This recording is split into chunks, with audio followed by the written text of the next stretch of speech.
then guys, how are you all doing? I hope you're all alright. I'm hoping the new microphone is working that is now attached to the GoPro that I've been waiting for.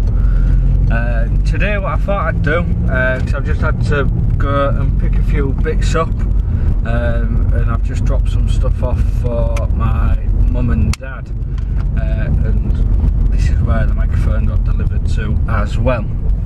But what I thought I'd do, just whilst I'm on my journey home, was just go through a little bit of a chat about my vehicle history. Not just my car history, because to be honest the car history is pretty short and pretty boring, but my vehicle history in general, because I have been on the road for a while, does have a bit more of a story to it. So my first vehicle actually was a moped when I was 16. Now when I was 16 I thought, oh, do you know what, I can get on the road and I can have a bit of freedom. And at the time my dad had a 2002 Peugeot Viva City Sportline, which is a little 50cc two-stroke thing. And when I got that, I just thought I was on top of the world. I went everywhere on that. I went like 40-mile road trips, ended up on country roads with it, and God knows what. And it was my first taste of freedom. Now, because of that, I got into liking motorbikes, and so when I was 17 I ended up doing my motorbike test. And at the time, obviously I was 17, I was at college, I didn't have a job or anything like that, and I passed my bike test. And so at that point all that meant was I was using my moped with no L plates on, taking my mates on the back of the moped for a laugh and stuff, but never actually had a proper bike. So I ended up getting a 1990 Honda CBR 400 baby blade. Now that thing, I had it for about 18 months, and I think I put about 25,000 miles on it. It was a grey import, so all the speedo was in kilometres, and you was having to work out in your head all the time how fast you was actually going. A bit of a nightmare really, but I had so much fun on that. I went to Ireland twice on it and did the TT course. Crashed it a couple of times, yeah, it got rebuilt a few times, did that. And then after a while I thought, you know what, it's time to make the next move up. So I actually ended up buying a 2009 blue Yamaha R6, which was like my dream motorbike at the time. I'd been wanting one since I was 17, but A, I couldn't get insured on one, and B, at the time the bikes, even the original first generation R6s, there was still about £2,500. But this one ended up being a 2009, which was like the dream shape, in blue, which was the colour I'd been looking for, either a blue one or a red one.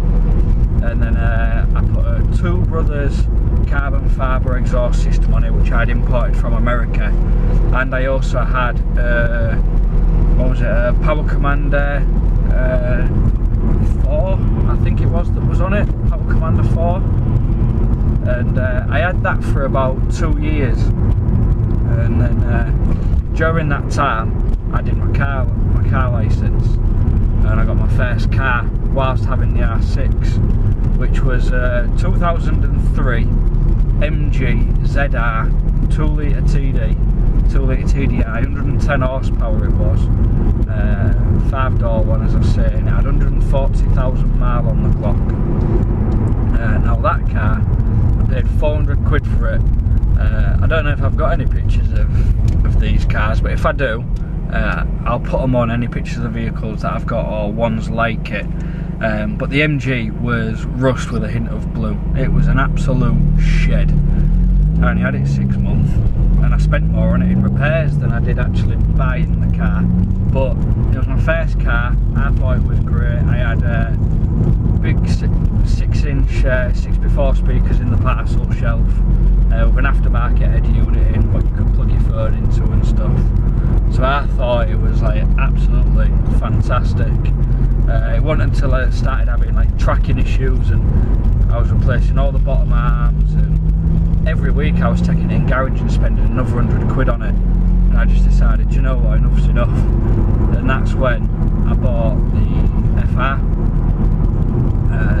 Bought that in 2016 with 77 thou on the clock, and when I got that it was completely standard. And as you'll have seen from the Cupra versus FR video, my brother-in-law bought it a few months ago. I've got the full spec of it on there, but I had the wheels powder coated black, refurbed. I wrapped the grille and the pillars on the driver's door rear in gloss black.